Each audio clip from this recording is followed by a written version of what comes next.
Hey everybody, thanks for watching my last video. Today I'm going to be talking about something that I think a lot of people ask themselves but don't necessarily know the answer to, and that's, do you have what it takes to do a PhD? Naturally, this is a question that lots of people ask themselves.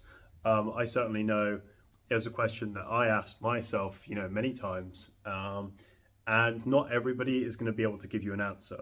The first thing you really need to think about in terms of asking yourself, do I have what it takes to do a PhD, pretty much comes down to just one core concept, and that's, do you believe in yourself, right? And I know it sounds silly, it's like, oh, wouldn't it be grades, wouldn't it be this?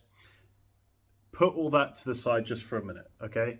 Do you actually believe in yourself? Do you think that you can do it?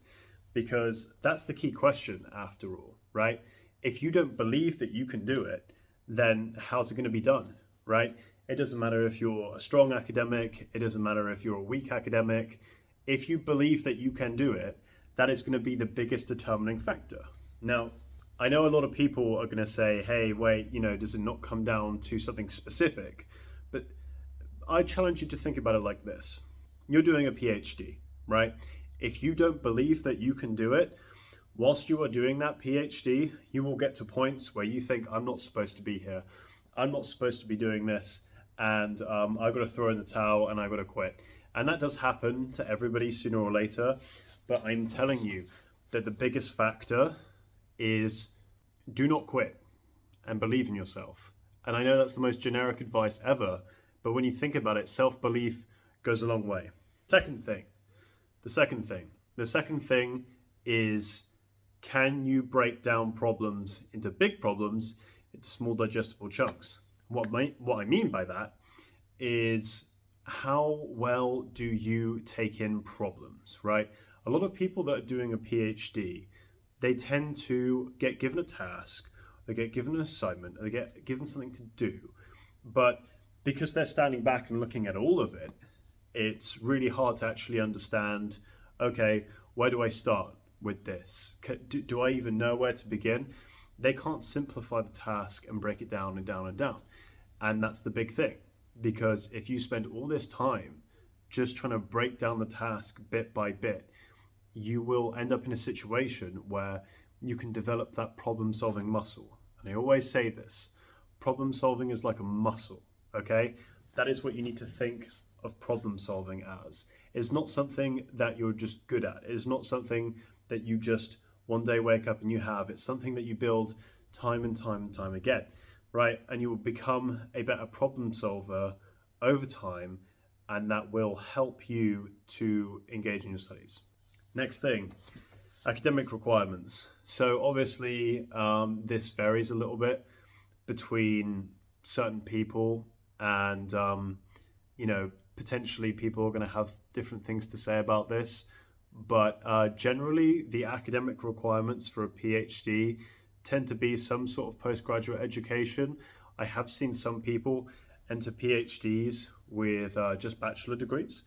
Obviously, these are people that tend to already be in the academic space because, they've maybe published a paper, maybe they've got a little bit of research experience in the industry. There could be a number of factors of why somebody can go straight from one thing to another. But yeah, basically the main thing is that you have to have displayed some sort of competency in the area. Now, the main thing is that, when you are doing these PhD presentations and you're thinking about entry requirements, you're trying to paint yourself as somebody that's interested in research, right? That's the main thing, is that they want to see that you are interested in research.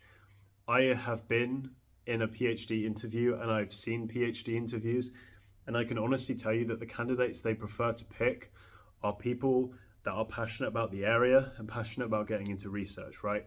If your degree track shows, I have a bachelor's degree, I have a master's degree, and I have a keen sight for research, you're going to stand a better chance. So it's just about convincing them that you're interested, right? Universities don't want to take on people that are going to quit after a while. Maybe they do, maybe they don't, maybe they're not kind of interested. So you really have to sell yourself as somebody that is keen to get in that area and will take the opportunity seriously. Okay, so I'm going to just bust a little myth here. I think this is something that everybody thinks about, and I think it's the typical kind of stereotype that goes into this. But a lot of people think that you have to be smart, you have to be clever, you have to be an intellectual to do a PhD. And I can hand on heart tell you that that's wrong. And let me explain. When people say that you have to be smart to do a PhD, what they should actually be saying is, how stubborn are you, right? Because a PhD, I've noticed, is less about intellect and more about stubbornness, right? It's more about determination, right?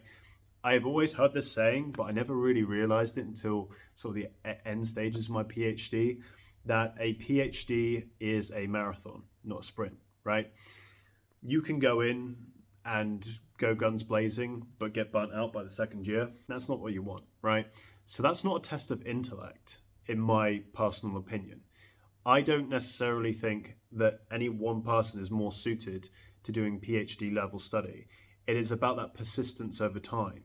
The more stubborn you can be, the more determined that you can be by not being dissuaded by challenges and failures and setback. And that brings me on to my next one. Do you handle failure well, right? And part of a PhD is failing a lot, right? I can personally tell you that I have failed so many times on my PhD. Fail, fail, fail, fail, fail. Test didn't work, test didn't run, didn't do this right, made that mistake. You are going to make so many mistakes. It is crazy, right? I have made so many mistakes on my PhD that I probably couldn't keep count anymore. But the big thing is about learning from that mistake and not being afraid to fail. If you're too afraid to fail, not just in a PhD, but in life in general, you will always be scared of tackling challenges. You won't want to tackle anything. You will be a beginner at first. You may make simple mistakes later into your PhD that you didn't think you were going to make, but that's just how it goes. You are going to end up making those mistakes, and you are going to end up getting dissuaded if you don't learn that failure is part of the process. Failure is 100% of the part of the process, and you have to learn that. You have to absorb that, because that is the thing that is going to make you stick it out. Okay, next thing, motive, right? Do you have what it takes to do a PhD? Well, what's your motive, right? Do you really want to be there? That's the question you need to ask yourself. A lot of people just want to do a PhD because they want the title, they want to continue education, they've done a bachelor's degree, they've done a master's degree, what now, right? So they go, okay, right, it's time for a PhD. That's the next logical step to becoming more educated. But I don't think that's a good reason. I'll tell you why. The main reason that I don't think that that's good is because it doesn't come from a place of passion. Let me tell you something. If you don't have passion and interest in your area, you're going to have a miserable time on your PhD, a miserable time, okay? And you really have to learn what you're passionate about. This is why when I was applying for PhDs, I had a look at a couple of different ones. And I thought to myself, I could potentially do that one, but it wouldn't be something that I'm interested in. And I'd spend the next 3.5 years of my life researching something, yes, building research skills, but researching something that I'm not really passionate about.